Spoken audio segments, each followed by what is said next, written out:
వాళ్ళేదో క్లిష్ట పరిస్థితులు కష్ట పరిస్థితులు ఎదుర్కోవాల్సి వస్తుందన్నారుగా. దాన్ని బట్టి వాళ్ళు వచ్చే ఛాన్స్ కూడా ఆవిరైపోయింది. సో చర్చల ద్వారా మన మధ్య ఒక డీల్ చెయ్యబడితే బాగుంటుందని నా ఉద్దేశం.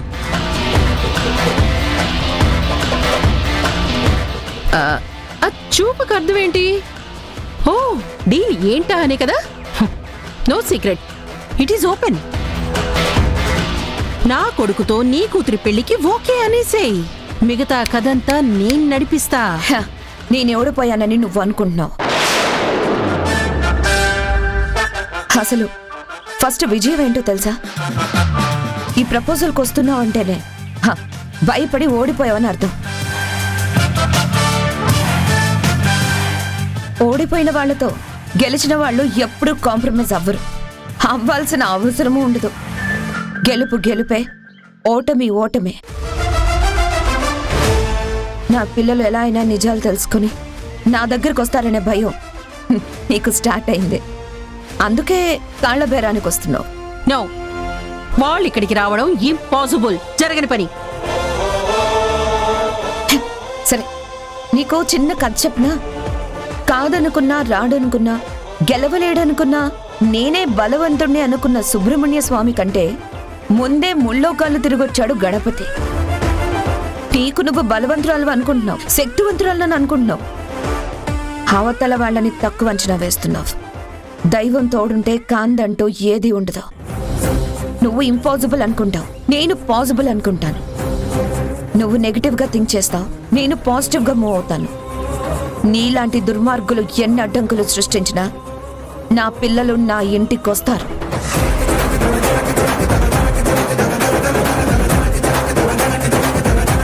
కాస్త కుట్రలు మాని ప్రశాంతంగా కళ్ళు మూసుకొని పడుకో.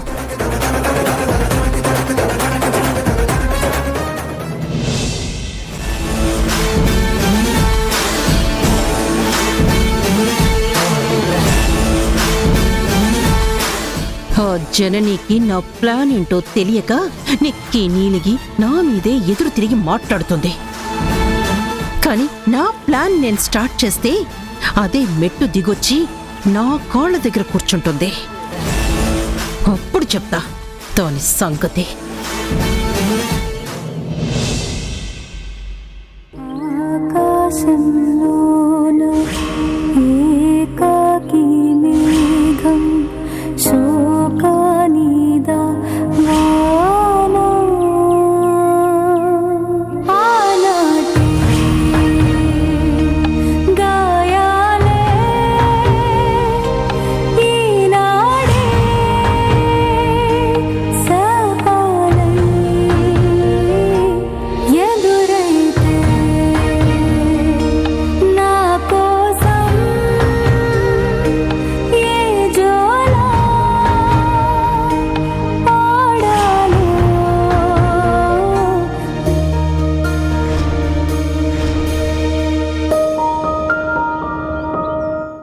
చిన్న, నువ్వు నాకు తోడుగా ఉన్నప్పుడు నాకేదో ధైర్యం ఉండేదిరా. నా తమ్ముడు నాకు తోడున్నాడని ఎవరైనా లెక్క చేయకుండా మాట్లాడేదాన్ని. నీతో పాటే ఆ ధైర్యం, ఆ కాన్ఫిడెన్స్ అన్నీ లూజ్ అయిపోయానురా. కానీ ఒకట్రా, ఇన్నాళ్ళకి ఒక విధంగా నీ కోరిక నా కోరిక నెరవేరిందిరా. నాన్నెవరో తెలిసింది. నేను మన నాన్నింటికొచ్చాను. ఇప్పుడు ఆయనతోనే ఉంటున్నాను. ఈ ఇంట్లో ఉన్న నాన్న భార్య మనకి అమ్మగాని అమ్మ. నన్ను చాలా కష్టపెడుతుంది. నాన్న గురించి తెలిసిన తర్వాత ఎలా వదులుకుంటానురా? మన నాన్న దగ్గర ఉండలేకపోతే ఎక్కడ ఉండగలనురా? అందుకే స్ట్రాంగ్ డెసిషన్ తోనే ఇక్కడ ఉంటున్నాను. నీకు మనమ్మ తెలుసు కదా, చూపిస్తానుండు. చిన్న, చూడరా చిన్న, అమ్మని చూడు.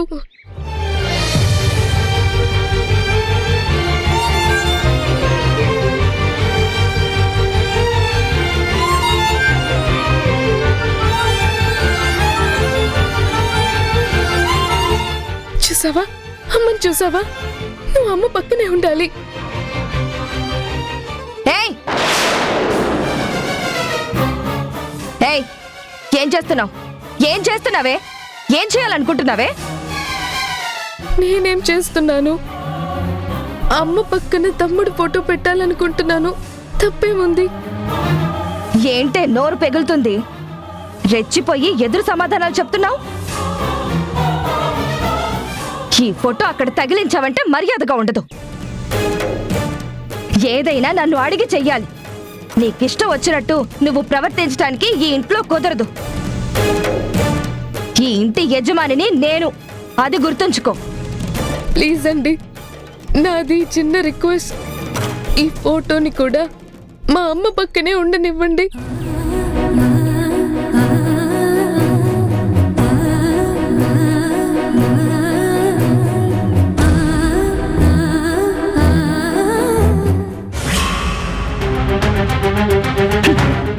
ఏంటే రిక్వెస్ట్ తొక్వెస్ట్ అనుకుంటూ నీ పంతం నువ్వు నెగ్గించుకోవాలని చూస్తున్నావు? నన్ను అడగలేదు, పైగా నేను వద్దంటూ ఉంటే మళ్ళీ తగిలిస్తావేంటి? ఎక్స్ట్రా చెయ్యకు. చెప్పిన మాట బుద్ధిగా విని నడవకపోతే కాళ్ళు వెళ్ళు విరిచి పొయ్యిలో పెడతాను. జాగ్రత్త. ముందు ఆ ఫోటో అక్కడి నుంచి తీసేయ్. తీసేయ్. ప్లీజ్ ప్లీజ్ అండి, ప్లీజ్ అండి, ఆ ఫోటోని ఎత్తేకండి. వాడు ఏ లోకంలో ఉన్నా వాడిని చూసుకుంటూ ధైర్యంగా ఉంటున్నాను. దాన్ని పగలగొట్టి నా మనసు ముక్కలు చేయకండి. ప్లీజ్ అండి, ప్లీజ్. వదలు. అమ్మా ప్లీజ్. అమ్మా ఆగమ్మా, ఎందుకమ్మా ఎప్పుడు లేనిది ఇలా ప్రవర్తిస్తున్నావు? ఏదో తన సాటిస్ఫాక్షన్ కోసం, హ్యాపీనెస్ కోసం చనిపోయిన వాళ్ళ తమ్ముడి ఫోటో అమ్మ పక్కన పెడితే నీకేంటి నష్టం? ధరణి, నీకు ఆల్రెడీ చెప్పాను. వాళ్ళని సమర్థిస్తూ వాళ్ళని వెనకేసుకొస్తూ వాళ్ళకి సపోర్టుగా నిలబడితే బాగుండదు అని. ఎందుకు చెప్పు ప్రతిదాన్ని తప్పు పడుతున్నావు? చిన్న చిన్న విషయాలు వదిలేయచ్చు కదమ్మా. ఏంట్రా మీరు నాకు చెప్పే వాళ్ళయ్యారా? ఏంటి? ఏం జరుగుతుంది ఇక్కడ? దేని గొడవ పడుతున్నారు? ఏంటి బుజ్జమ్మ? ఏంట్రా బాలు? శారదా, ఏమైంది? ఎందుకంత కోపంగా ఉన్నావు? అది నాన్న, చిన్న ఫోటో అమ్మ ఫోటో పక్కన పెడుతుంటే అమ్మ వద్దంటుంది. ఎవరిష్టానికి వాళ్ళ ఇంట్లో ప్రవర్తిస్తూ ఉంటే నేనెందుకండి? అందుకే ఈ ఫోటో ఇక్కడ పెట్టడానికి వీలు కాదు, నేను ఒప్పుకోను అని కరాఖండిగా చెప్పాను. అది తప్ప అండి?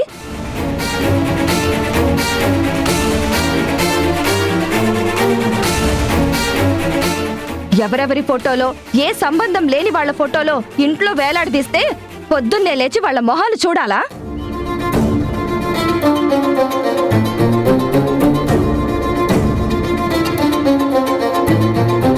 అక్క ఫోటో అంటే మీ భార్యగా ఓకే, వీళ్ళ తమ్ముడి ఫోటో ఎందుకండి?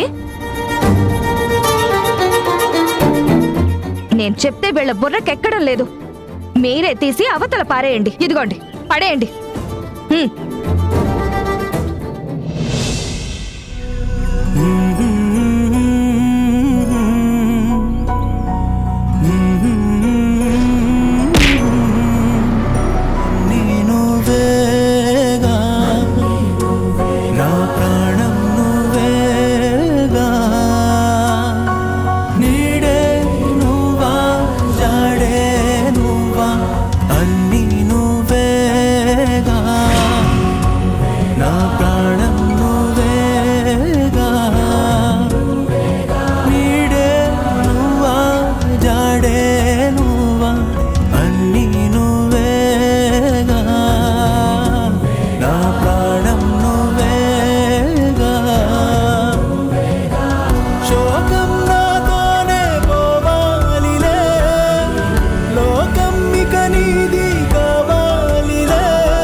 ఏంటండి మీరు చేసిన పని?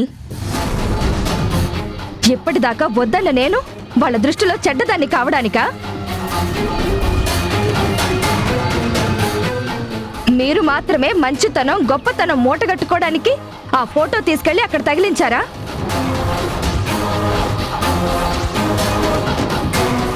అక్కడున్నది మీ కట్టుకున్న భార్య. ఎవరెవరో ఫోటో తెచ్చి మీ భార్య ఫోటో పక్కన పెడతారేంటి? అంటే ఆ చిన్న మీ కొడుకని, మధు మీ కూతురని ఇండైరెక్ట్ గా ఒప్పుకున్నట్టేనా?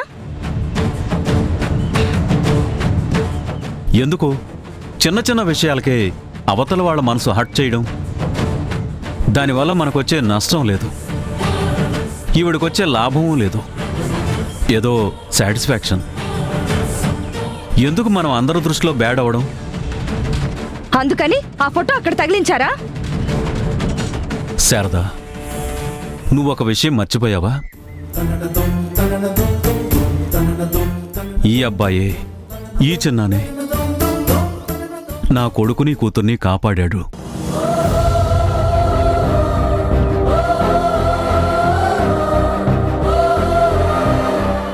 ఆ కృతజ్ఞత కోసమైనా ఈ ఫోటో ఇక్కడ ఉండనివ్వడం ధర్మం. అంతేకాని మధు నా కూతురని ఒప్పుకునో, ఆ అబ్బాయి నా కొడుకని ఒప్పుకునో అక్కడ ఆ ఫోటో నేను తగిలించలేదు.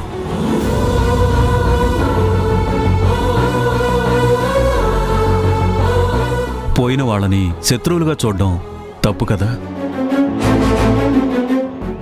అయినా తన కోరికతో తను ఇక్కడుంది.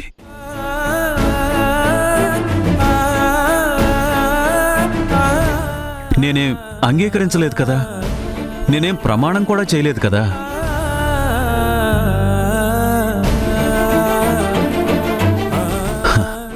నమ్మకం చెడిందాకా ఉండనివ్వు.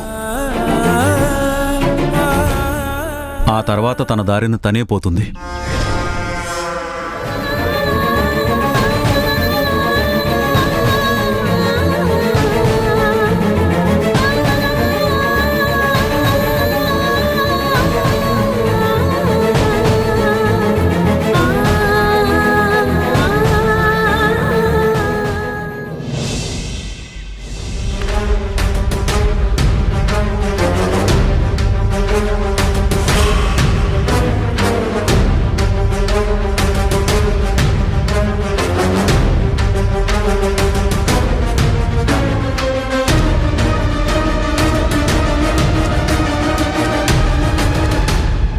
రే ధీరజ్, నీకు ధరణికి పెళ్లి జరిపించే ప్లాన్ అమలు చేయాల్సిన time వచ్చేసిందిరా.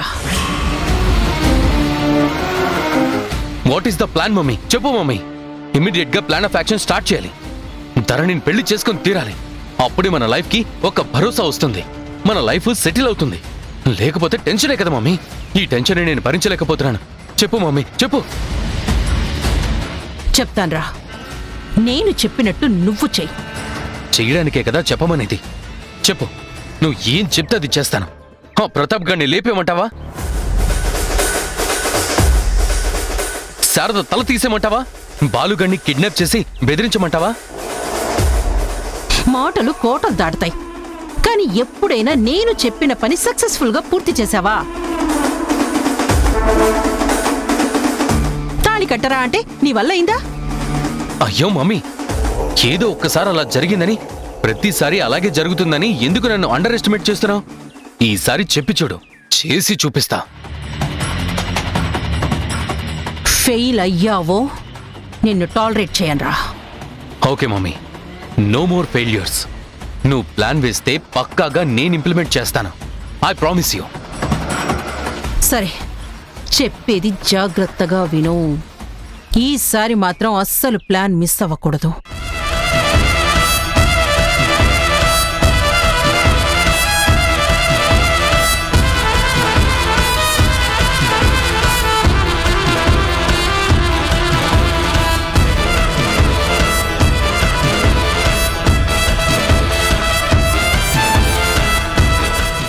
Good mummy, brilliant idea. చక్కగా ప్లాన్ చేసావు. I will definitely do it. I will make it success. అయ్యో ఏంటిది శక్తి? ఇంతకు తెగించారేంటి? ఇది చాలా ఎక్స్ట్రీమ్ ప్లాన్ కదా. మర్డర్ కంటే మరీ దారుణమైన ప్లాన్. హత్య చేసేస్తే ఒకేసారి హరి అని ప్రాణాలు పోతాయి, కానీ ఇదేంటి శక్తి? మీ ప్లాన్ గాని ఏ మాత్రం లీక్ అయినా గుణ మీ ఇద్దరిని పాతేస్తాడు. జనని అయితే తోలు ఒలుస్తూ ఉప్పు కారం అద్దుతుంది.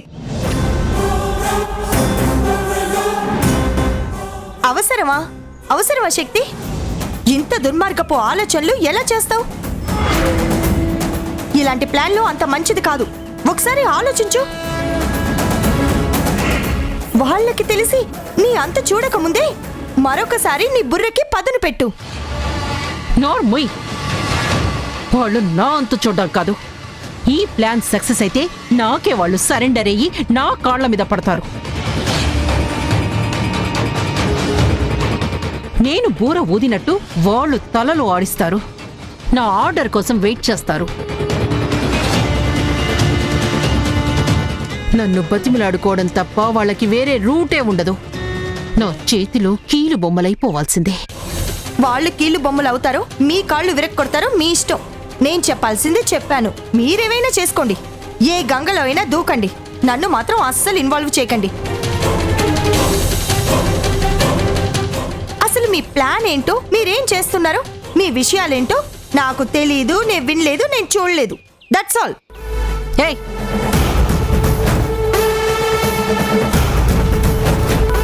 హరే, రేపే నా ప్లాన్కి ముహూర్తం పెట్టాను. నువ్వు రంగంలోకి దిగాలి. ఏమంటావు? Okay mummy, it's my responsibility. I will promise you. నువ్వు చెప్పింది యాజ్ ఇట్ ఈస్గా నేను చేసి తీరుతాను. ఎలా నీ ప్లాన్ ఇంప్లిమెంట్ చేయాలో నేను ప్లాన్ చేసుకుంటాను. ఓకేనా మమ్మీ?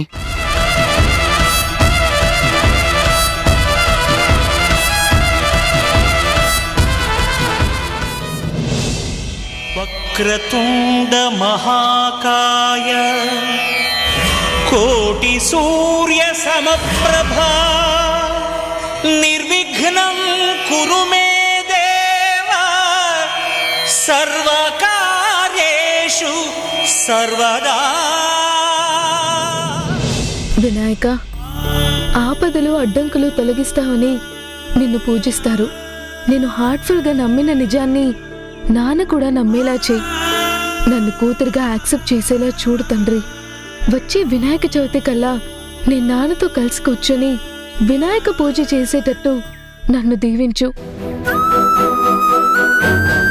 నువ్వు చల్లగా చూస్తే నా మనసులో ఉన్న కోరిక నెరవేరుతుంది. మధు డాటర్ ఆఫ్ ప్రతాప్ అనేది ప్రపంచానికి తెలిసేలా చేయాలి. నిన్ను ఎలా పూజించి మెప్పించాలో నాకు తెలీదు, కానీ నేను బలంగా నమ్ముకున్నాను. కర్పూరం చేతిలో వెలిగిస్తే కరుణిస్తాడు అంటారని అమ్మ చెప్పింది. నేను ఆ అమ్మనే ఫాలో అవుతాను ఈ నాన్న కోసం.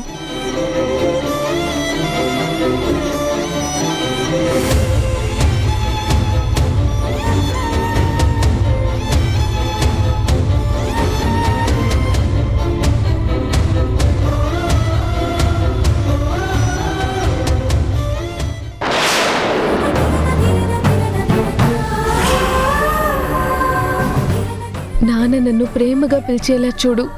తన గుండెలకి హత్తుకునేలా చేయగనపయ్యా. నీకు మళ్ళీ వినాయక చవితి రోజు ఉండ్రాళ్ళు చేసి పెడతాను తండ్రి. నీకు ఉండ్రాళ్ళంటే ఇష్టం, నాకు నాన్నంటే ఇష్టం. మీ నాన్న నిన్ను సుబ్రహ్మణ్య స్వామిని ఒళ్ళో కూర్చోబెట్టుకొని నువ్వు తిరగలేని ప్రపంచం తిరగడానికి ఓ ఉపాయం చెప్పినట్టు, అలాగే మా నాన్న నన్ను చేరతీయడానికి ఏదైనా ఉపాయం చెప్పవా? నాకిప్పుడు తెలిసింది ఇదొక్కటే.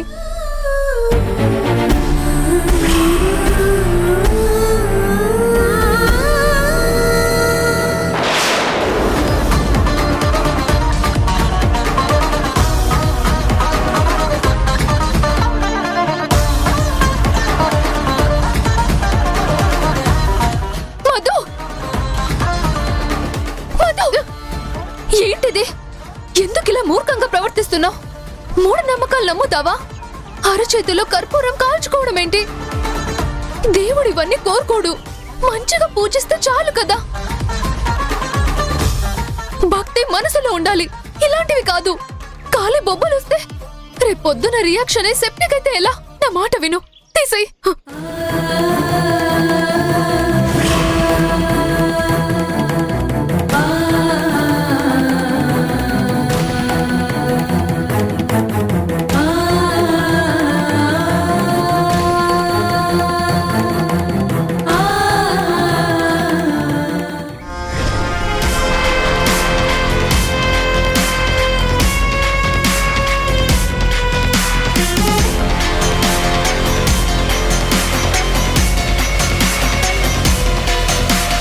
ఇది చాలా ఓవర్ యాక్షన్ చేస్తుంది. వర్షంలో తడుస్తూ ఉంటే ఇంట్లోకి తీసుకొచ్చారు కదా, అందుకే ఇప్పుడు మనసు నొచ్చుకునేలా అరచేతుల్లో కర్పూరాలు కాలుస్తుంది.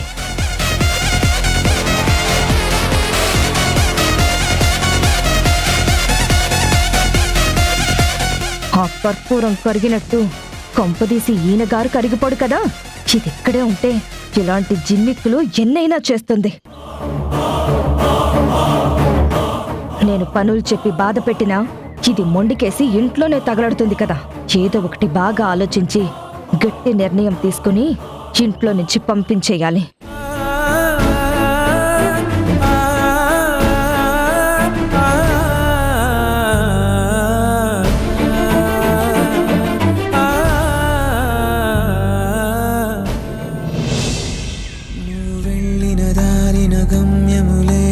తెలిసెనుగా నడిచాక మొదలైన చోటికి తిరిగొస్తావో, గెలిచావో ఓడావో, నువ్వే ఎదిగావో మునిగావో, నువ్వే బ్రతికావో చితికావో నీ కథలో ప్రయాణంలో. తిని నీట్గా కడిగి ప్లేట్ అక్కడ మళ్ళా బోర్లించు.